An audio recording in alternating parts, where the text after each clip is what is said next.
maintenait et qui dirigeait la vie politique du pays et qui faisait ce qu'il voulait des partis politiques qui existaient. Et je crois que vous avez assez d'éléments d'information pour en être persuadé. Alors, j'ai pris cette décision. Maintenant, c'était la décision que je l'ai prise. Jusqu'à maintenant, je ne la regrette pas, mais je peux penser que d'autres peuvent avoir une autre opinion. Très bien. فرضنا وضع وكيل المسؤولية تصف لو راسمبل المواقين مي هو وكيل الصح وكيل ليسونسيال ولكن الغاشية في السنن هذا شويه العقلية لو راسمبل المواقين هذا شويه لي زيدي بويض ديك سنت اشو كان زعما ديني هذاك المال من غير كان لو تيتريغي راسمبلمون بور الجيري الجيريان فيدرال زعما نفهم او موان ثلاث الحوايج نلساس دو شوز كابيتال دون لو راسمبل المواقين وين هذاك كان مزورث هذه لي الجيريان لا اون الجيري الجيريان يتي سنات فيدرال امشي زعما تفهم ديال الغاشين كومون vous pouvez expliquer ces deux choses fondamentales. Je vous remercie de l'occasion que vous m'offrez de tracer les grandes lignes de ce mouvement. Le Rassemblement pour l'Algérie algérienne fédérale ne fait que reprendre les idées que j'ai développées dans le Front uni de l'Algérie algérienne, dans le manifeste de l'Algérie algérienne et d'autres documents qui ont suivi. Évidemment, elles ont eu des développements, il y a eu des adaptations. La vie politique évolue, les adaptations sont absolument, des développements sont absolument indispensables. Mais enfin, fondamentalement, les choses sont restées les mêmes. Alors, quelle est fondamentalement notre politique?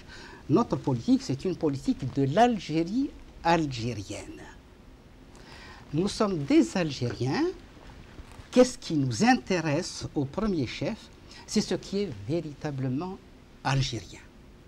Le courant nationaliste, depuis sa naissance, depuis l'histoire nord-africaine, mais surtout à partir de 1936, a été un courant politique qui ne repose pas sur les fondements spécifiquement algériens.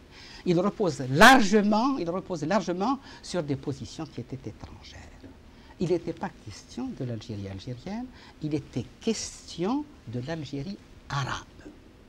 Il n'était pas question de culture algérienne, il était question de culture arabe.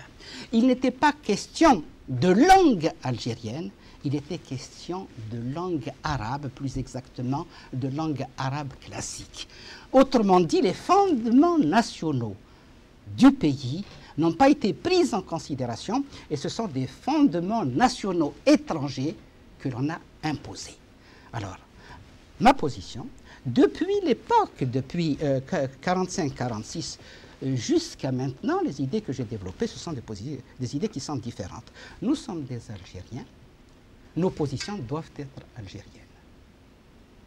Pour bien nous distinguer, nous disons l'Algérie n'est pas arabe, l'Algérie est algérienne. Nous disons la culture algérienne n'est pas arabe, la culture algérienne est algérienne. Parce que la culture, c'est un reflet des conditions de vie d'un peuple et les conditions de vie de l'Algérie ne peuvent pas être celles de notre peuple. La culture est algérienne. Nous avons en Algérie des langues nationales, nous en avons deux. Nous n'avons pas qu'une, nous avons deux langues nationales. Nous avons la langue berbère et l'arabe algérien. À ce propos, permettez-moi d'apporter une précision. Qu'est-ce que c'est qu'une langue nationale? Une langue nationale, c'est le moyen de communication entre tous les membres d'une communauté.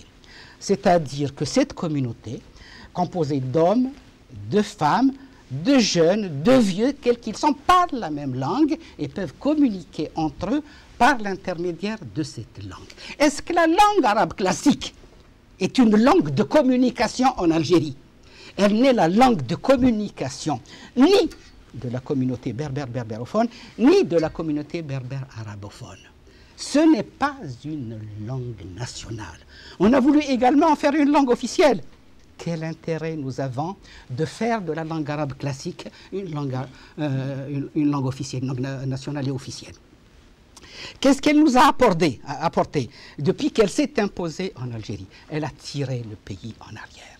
Elle nous a apporté l'intégrisme, la misère intellectuelle, et plus que cela, pas simplement intellectuelle. C'est la décadence. Au lieu d'aller en avant, nous sommes partis en arrière, au siècle ancien du Moyen-Âge. Elle n'est pas une langue efficiente. Elle ne peut pas apporter grand-chose. Elle a beaucoup apporté dans le passé. La langue arabe classique, c'est une langue qui a été forgée par l'aristocratie arabe. L'aristocratie commerçante, l'aristocratie militaire, l'aristocratie foncière, elle n'existait pas dans le passé. On dit que le Coran est langue arabe classique. C'est faux. À cette époque du Coran, la langue arabe classique n'existait pas. Elle a été forgée ultérieurement.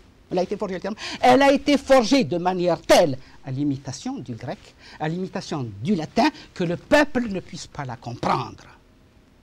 Elle a été forgée de manière tellement compliquée que le peuple ne pouvait pas, en fin de compte, bénéficier des bienfaits de la culture et de la science qui existaient, parce qu'à l'époque, il y avait une civilisation islamique qui était effectivement importante, qui n'était pas une civilisation arabe, qui était islamique en ce sens qu'elle a été la civilisation de toute la communauté musulmane qui y a participé, et l'Algérie, l'Afrique du Nord y a participé. L'Algérie, ce n'est pas une communauté nationale. L'Algérie, c'est une communauté d'États. Ce n'est pas une communauté nationale. Elle est faite de deux communautés nationales.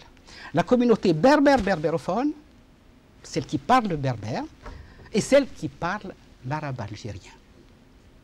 Il y a donc deux communautés nationales en Algérie, ces deux communautés. L'arabe algérien, certains peuvent la contester, je ne pense pas qu'il y ait lieu de la contester, c'est un acquis de l'histoire. Par le seul fait qu'une communauté plus ou moins importante dans un pays déterminé parle une langue, on ne saurait lui contester la qualité de langue nationale. L'arabe algérien, c'est une langue nationale. C'est une langue nationale d'autant plus que depuis qu'elle a pénétré en Algérie, elle a subi une évolution très importante. Elle s'est marabanisée, elle s'est nord-africanisée et elle s'est algérianisée. Elle est différente des autres langues, de la langue arabe classique bien sûr, mais des autres langues parlées des autres pays qui se réclament de l'arabité faussement pour la plupart d'entre eux. Parce que ni l'Égypte n'est arabe, ni la Turquie n'est arabe, ni la Syrie n'est arabe. Vous verrez, tôt ou tard, lorsqu'ils se dégageront de ce corset des idées médiévales, vous verrez que par la suite, l'Irak, qui est un pays de civilisation, s'affirmera en tant qu'un pays irakien, l'Égypte, qui est également un vieux pays de civilisation, s'affirmera en tant que pays égyptien, et il en sera de même pour la Syrie et d'autres pays du Moyen-Orient. Très bien. Maître Rachid Lihia, c'est le premier fondement, il y a un deuxième principe fondamental, c'est le fédéralisme, une Algérie fédérale. Alors, précisément, à l'époque du Front uni de l'Algérie algérienne, j'ai beaucoup réfléchi sur cette question. J'ai considéré dans un premier temps, pour des raisons de pédagogie, il faut aller lentement pour le peuple, de définir les bases de ce fédéralisme. Les bases de ce fédéralisme. Il y a l'Algérie. J'ai dit tout à l'heure, c'est une communauté d'États. Il y a deux communautés nationales, la communauté berbère-berbérophone et la communauté berbère-arabophone. Il y a également des régions qui sont diverses. Les unes au sein de la communauté berbérophone, les autres au sein de la communauté berbère-arabophone, évidemment, se sont incrustées dans l'un comme dans l'autre des berbères. Mais il y a également des communautés mixtes. Alger, c'est une communauté mixte. Et je suppose qu'il n'y a pas qu'Alger, il y a Sétif. Un ami devait venir ici qui est de Annaba, malheureusement. On m'a appris tout à l'heure qu'il ne pouvait pas venir. Il a dû faire un déplacement urgent. Eh bien, Constantine, qui est la patrie de Massinissa et de Yogurta, vous pensez qu'il n'y a pas des éléments berbérophones là-bas? Des éléments d'origine, peut-être de la cité ancienne, on les appelle Kouaïl Hadra. Il ne faut pas l'oublier.